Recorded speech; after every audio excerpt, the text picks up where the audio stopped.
NFL. A couple of off-season things have gone down here in the last week or so. We saw Mike Evans go to the 49ers.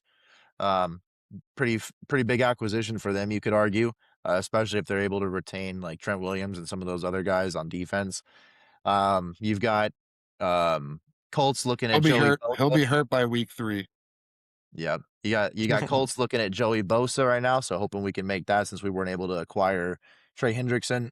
I do think that would be a nice acquisition for less money too. And then the final one, which you can see here by Troy's hat. I'd love to hear his take. He hasn't given us a good take here in a little bit because we've been talking a ton of MLB here, but we got AJ Brown. We know that Philadelphia is looking to move this guy.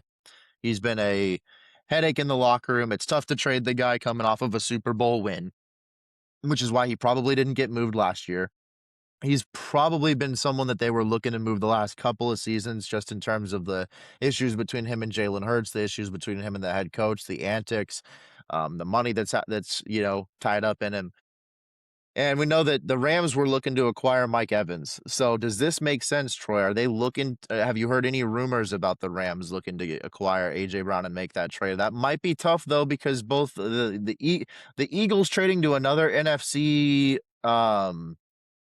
team that's at the top of the echelon there, that's looking to make the Super Bowl and compete with them. That's a tough one to understand. Whereas you could see them trading outside of the conference. So is this going to happen? Do you think it's going to happen? How bad do you want it to happen? Yeah, I actually think you hit it perfectly. That ending point there was why are the Eagles going to trade him to the Rams? If you're talking about, hey, maybe we want to trade him to the Bills, okay, I could possibly see that happening. But I also think the big one here is money.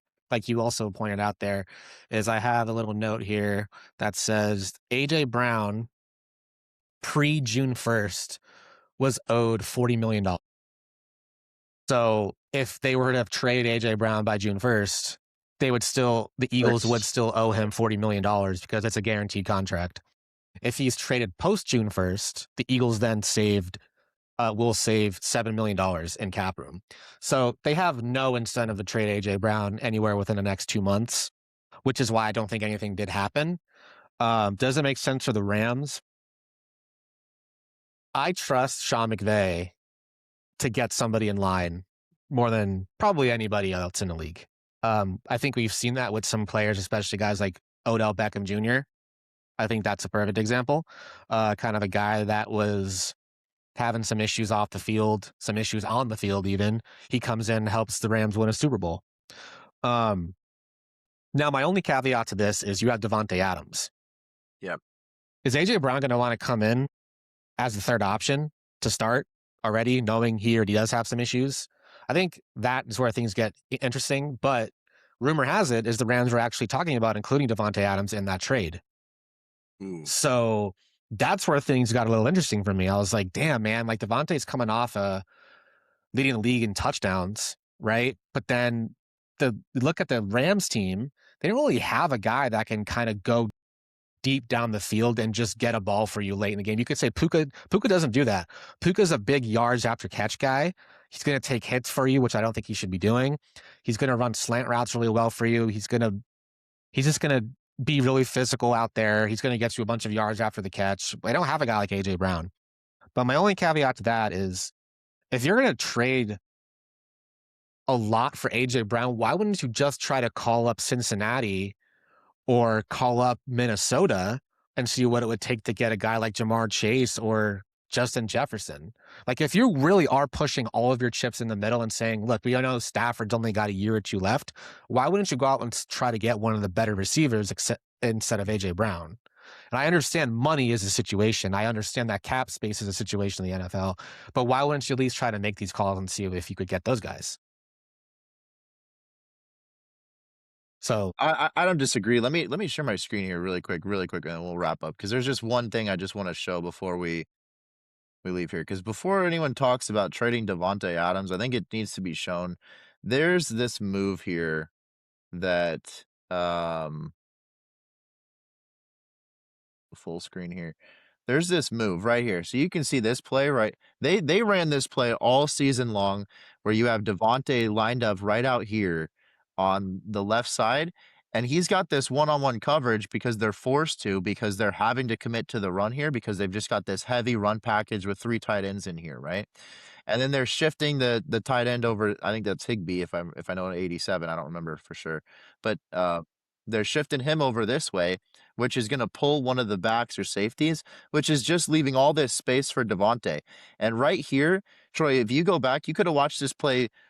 Half of Devontae's touchdowns last year came on a play like this where he was one on one because you'll see when he takes off, he either cuts inside or outside depending on what the corner does.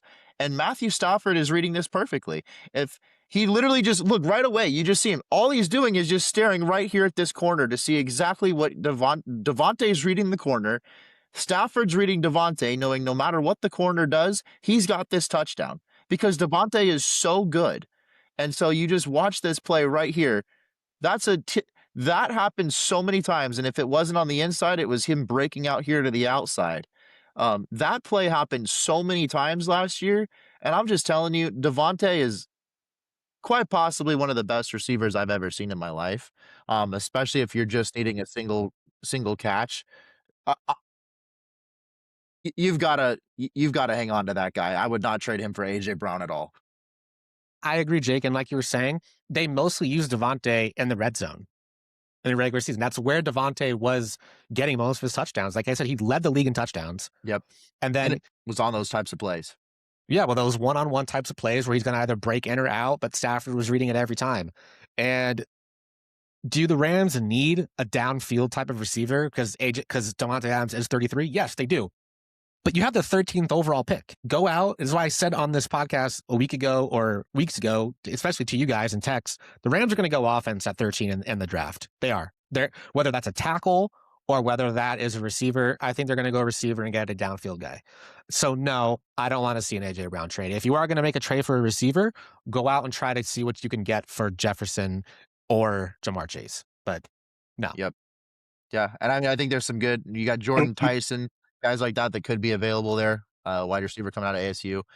You're figuring he's going to be one of the top 2 to 3 wide receivers in the draft, so he could be there. Which Him or Carnell um, Tate, or then you have Makai Lemon, who's also a USC Trojan.